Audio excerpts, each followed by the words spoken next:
In the past few weeks, temperatures in our area have yo-yoed from highs in the 80s and near 90 to the 50s and then back to around the 90s and, well, this weekend back into the 60s. It's enough to make your head spin and it's just plain uncomfortable. But no matter the temperature outside in Montgomery County, law states a landlord is not required to turn on the AC until June 1st. After that date, the temperature inside the apartment must be kept below 80 degrees. Now, some Silver Spring residents tell us they've been dealing with 90-degree temperatures inside their units, so they say that's evidence the rules need to change. We spoke with a county official who agrees. May is a tricky month in that there can be hot days and overnights can be very cool. And the problem that they faced is if it were cold overnight, you couldn't reconvert back to a heating system. You need about 3 days notice between changing it from a heating to a cooling system, and so it offers some challenges for landlords. Because of climate change, our weather and temperatures are adapting, and our regulations are going to have to adapt to match them.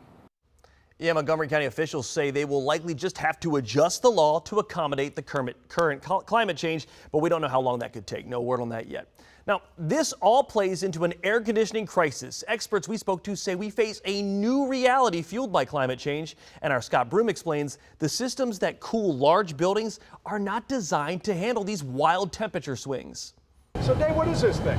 Okay, the trade name for this is an evaporative cooling tower. Dave Kyle of Trademasters has engineered big cooling systems his entire career. Water cascades through this machine. He explained why building owners can struggle with systems in the age of global warming while residents sweat. They use a thing called a cooling tower that needs to be put away for the winter. So essentially we put it into a winter hibernation mode to protect it from the winter elements. One of the difficulties is if we switch over too early is that as many people complain about not having enough cooling, you get an equal amount of people saying they're not warm enough. And this machine can't just turn around on a dime. We can't turn it around on a dime. It's one or the other. Is this a symptom of climate change? Yeah, for sure. For more perspective on this, WUSA 9 reached out to the American Society of Heating, Refrigerating, and Air Conditioning Engineers, which sets standards for buildings around the world. Robert Bean is an ASHRAE fellow who spoke from Canada.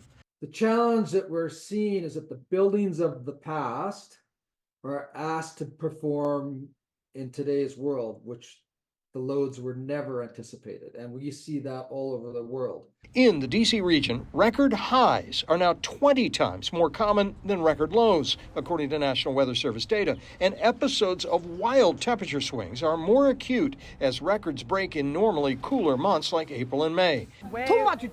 Way worse than it was before. The results have been repeatedly documented by WUSA 9 reporting since 2021. A lot of us got COPD, a lot of us diabetic. Stressed out people, hot elders being rushed to hospitals. You get this spray, it's very easy. With global warming, I mean, it's getting hotter and hotter. It's really a life or death issue. And local governments under pressure to force landlords to provide air conditioning from stressed out systems that are simply not built for this new reality.